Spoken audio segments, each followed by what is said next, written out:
mga pangarap, liwanag at dilim. Sa panahon ng kadiliman, marami ang tahimik na naghihirap. Ngunit darating ang araw na lilipas ang lahat ng ito. Ang takot, pang-aapi at kabiguan. Kaya kayong mga kalaban at dayuhan, huwag niyo akong salingin. Noli Me Tangere.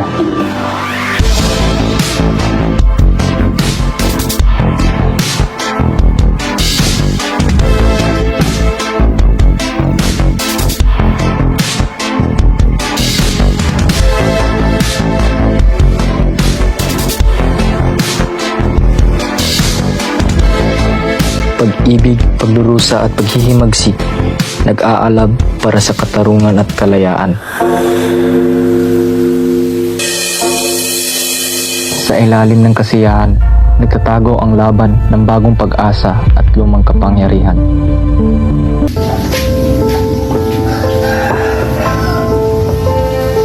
Hindi niyo ba nababatid na marami sa mga Indio ay mangmang? Hindi rin ba ninyo batid na nasaktahan tayo ng isang Indio? Maaring masaktan si Kapitan Tiago. Matagal na niyang iniisip na isa siyang Indio. Magandang araw mga kaibigan. Pinapakilala ko si Don Crisostomo Ibarra. Nakarating lang mula sa Europa. Muchis buenas mga kaibigan at sa pura ng aking kabayan at lalo na sa pinakamatalik na kaibigan ng aking ama, Padre Damos. Patawarin niyo po ako sa aking mga kasalanan. Hindi kayo nagkakamali. Hindi ako tunay na kaibigan ng ama mo.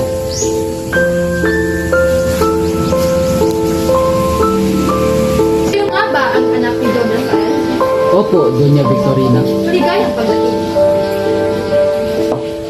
Barat, itong taon mo sa Europa, ano ang pinakamahalagang ginawa mo? Kalayaan o pagkakaalipin ng bayan ang nagdidikta ng kasaganahan nito. Gustuhin mo yung yaman sa ganyang ideya? Bulag ka ba? Nagpapasalamat ako at palagay ang loob ng dating kura sa akin. Naway, pagpaumanin niyo ako, mahaba-haba ang biyahe at may gagawin pa ako bukas. Para sa Espanya at Pilipinas. Lansangang abala, katotohanang masakit, nalaman ang katotohanan. Senyor Ibarra, Tiniente, kayo pala, inulat niyo ako. mag-ingat kayo sa mga. Aral sana sa inyong nangyari sa inyong ama. Parang may alam ka sa kamatayan ng aking ama. Anong nangyari? Ang inyong ama ay namatay sa bilangguan. Sa bilangguan, hindi kaya't nagkakamali ka. Hindi ako maaaring magkamali. Si Don Rafael at nagbintang ang irihe at bustero ni Padre Damos. Paano nangyari iyon? Bakit sa bilangguan? Sa samang palad, namatay ang kolektor pagkatapos sa insidente. Sinulong ang mga anak. Hinatuin ang lahat. Nagbintang ang irihe at bustero sa mamangsak ang kanyang konsugan at doon nga namatay. Kaya pala hindi sinabi ni Kapitan Tiago ang dahilan. Pagmamahal at pangamba, magkahalong damdamin sa kanilang muling pagkikita. Bakit kaya wala pa siya? Magandang araw po, Tia Isabel.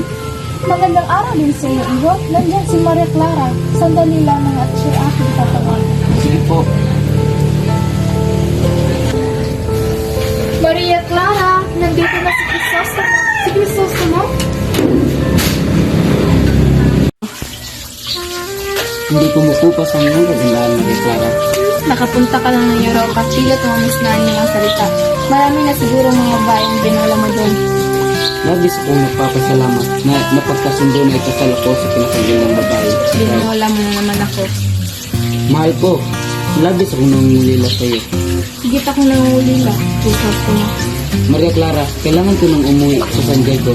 Bukas ay araw ng mga patay. Ialay mo ang mga ito sa iyong mga magulang.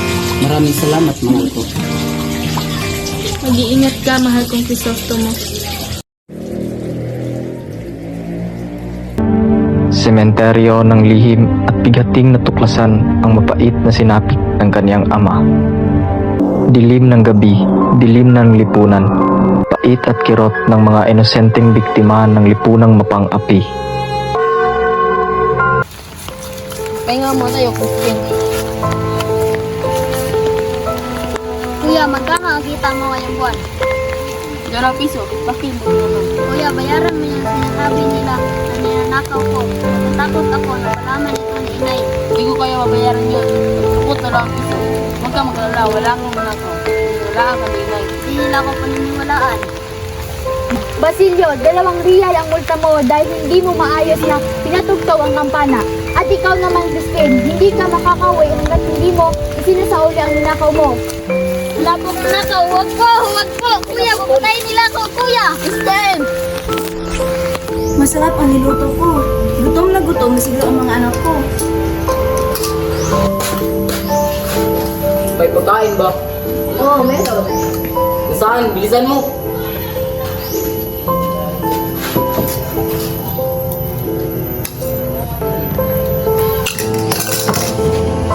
Wala na natira? Paano ng mga anak natin? Ano naman na yun? Reklamo ka? Nasaan ang mga batang yun? Nasa kumbento. Pero uuwi din sila mamaya. Kawawa na yung mga anak ko. Nay! Oh, ano nangyari? Bakit ka umiyak? Crispin po, naiwan sa kubinto.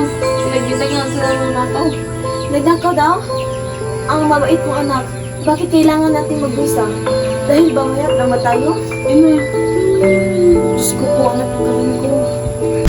Sa ilalim ng mapang-aping lipunan, inay nagdurusa, hawak ang hinagpis ng pagkawala. Ikaw ba ang ina ng magnanakaw? Ako po si Sisa. Hindi po magnanakaw ang mga anak ko. Asan ang anak mo si Crispin? Hindi ko po sila nakita. Ilang araw na. Ibalik mo ang ninakaw ng iyong anak. Senyor, kahit gutom na gutom kami, hindi magnanakaw ang mga anak ko. Halika, ikaw na lang ikukulong ko. Wag! Crispin! Basilio! Ayoko! Crispin! Basilio!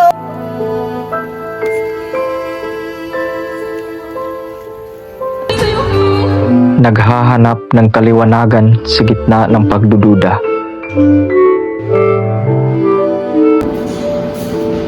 Naabar ba? Narin mo pala kayo mo. Ano ang paglilingkod ko sa inyo? Bakit ako nagsusulat ng hieroglifiko? Susulat ako para sa inaharap ko. Baka hindi ito magamit. Ngayon, ngunit sa inaharap ko, ang mga salilabi ay matatalino. Anong wika ang ginagamit mo? Sa sarili wika natin Tagalog. Maaari mo ba gamitan ng hieroglifiko ang Tagalog? Ang ng pangarap iyon. Pero kailangan mong makipagtulungan sa magdapat na tao. Naniniwala ko na mangyayari ang aking plano. Huwag mo na inyong gawin ang inyong plano hanggang hindi nyo natatanggap ang kasawian ng iyong ama. Sila ang dahilan kung bakit namatay ang aking ama. Hindi ko sila nais pagganti sa alam-alam ng sabi ni iyon. Kung man kayo, masayang makikita na kayo ay gumagawa ng paraan para sa nararapat.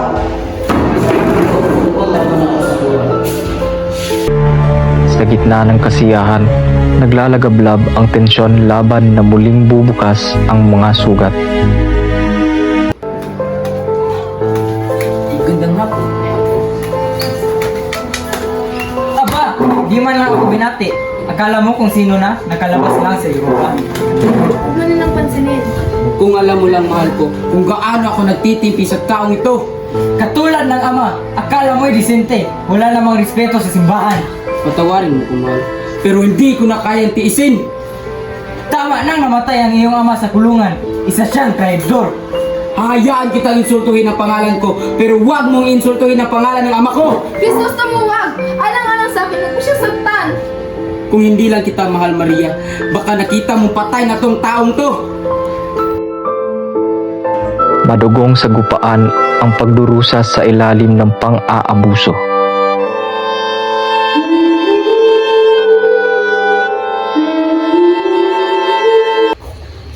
Guardia Civil. Ano po yun, Senyora? Sino yung kumakanta? Siya yung baliw, si Sisa. Pupuntahin mo siya dito. Senyora, andito na po siya. Awit mo siya. Hoy, baliw! Umawit ka! Magaling, magaling. Guardia Civil, pwede na kayong umalis. Maraming salamat po, Senyora. Hoy, baliw! Sino baliw? Ikaw! Ako?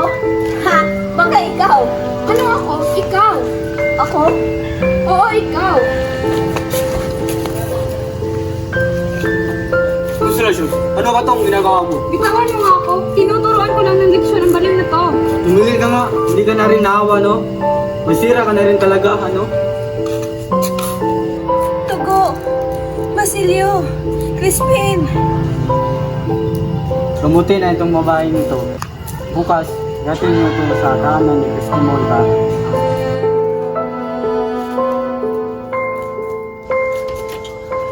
Oh, Donna Victorina, kayo pala. Tuloy kayo. Magandang araw po, si Kapitan Shadow. Magandang araw din, Tony. Magandang araw. Ako po si Alfonso Mendoza. Kamusta na ang kalagayan ni Maria Clara? Walang nagbago doon, Tigosia.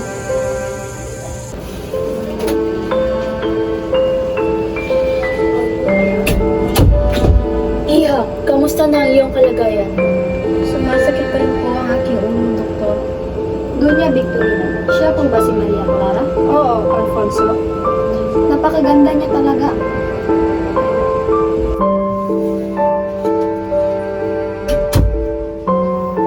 Maria Clara, Padre Damaso, salamat po sa pagbisita. Mag-aalala ako sa iyo, Iha. Magpagaling ka kaagad.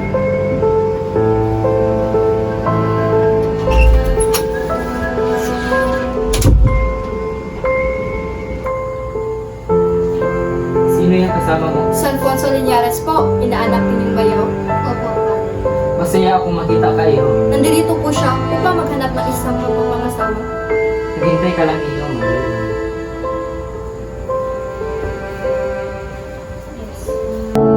Ang tunggalian ng dalawang donya, bawat galit ay nagpapaalab sa kanilang laban. Ang papangit ng dumadaan. Hoy, labandera! Kami ba yung pinaranggan mo? Bakit? Natamaan ka? Anong labandera? Gusto mong laban ko yung kulot ng buhok? Hoy, matandang mangkukulam. Kung makapagsalita ka kung sino ka naman. Tumigil na kayo na dyan. Para kayong mga bata. Alperes, pagsabihan mo yung asawa mo na mukhang matandang mangkukulam. Kung hindi ka ng babae, Mana Victorina, wala na tayong magpapala sa mga iyan. Ang kapal naman ang mukha mo, pilay na peking manggagamo. Pagtakas o paglaban. Sumiklab ang apoy ng rebelyo, bayan ay nagsimula ng mag-alap. Tao po. Elias, Senyor Ibarra, umalis na po kayo sa lugar na ito. Hindi po kayo ligtas. anong ibig mo sabihin? May pag-aasa pong magaganap. Kayo po ang pagbibintangang may pasimuno nito. Ngunit, sino ang... Hindi ko alam kung sinong may pakana nito, senyor. Anong dapat mo gawin? Susunugin mo ang mga papeles. Magpunta kayo kung saan, kung hindi kayo masusundan. Maraming salamat, kaibigan.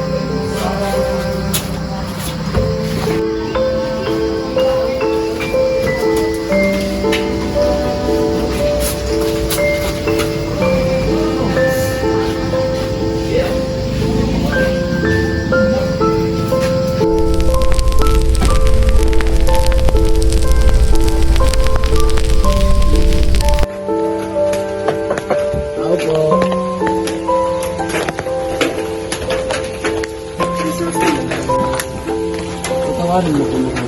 Ito na huli natin pagkikita. Kailangan ko nang umalis sa lugar na ito. Huwag mo sabihin yan. Gusto siguro po na mag-alala naman ka sa akin kapag nalaman mo na Na ano?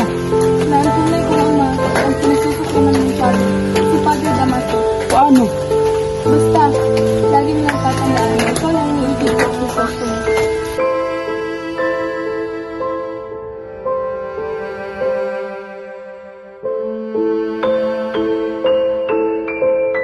Elias, saan tayo tutungo? Sa kaibigan ko, sa Mandaluyong, Pagkatapos, magpakatatag ka sa ibang bansa. hindi mo ba ako sasamahan? Para saan pa? Upang makabawi sa mga kasalanan ng aking mga ninuno. May paparating, magtago ka, iligtas mo ang iyong sarili. Magkita tayo sa Noche Buena, sa puntod ng lolo mo. Sige,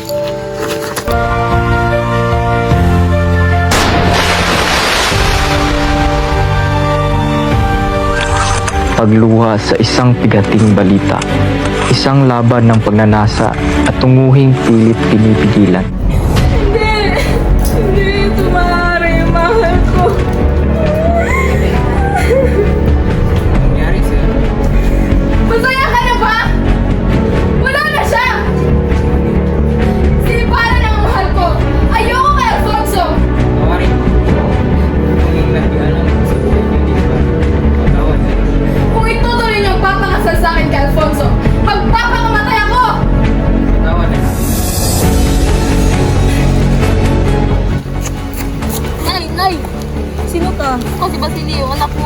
kilala. Huwag ka matakot sa akin. Basilio? Inay, Iho, sino ka? anong balak mong gawin sa ina mo? Gusto ko siya ilibing sa simenteryo. Ngunit wala akong pera. Kumuha ka na lamang ng panggatong. Malapit na rin ang aking kamatayan. At sa sandaling mangyari iyon, sunugin mo ang aming mga katawan. Pagkatapos, maghukay ka at may makikita kang kayamanan. Gamitin mo ito para sa iyong kinabukasan. Naiintindihan mo ba? Opo, Ginoo.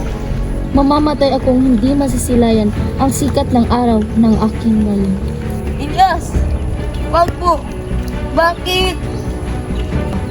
Inay! Paalam, Inay. Paalam, Ilyas.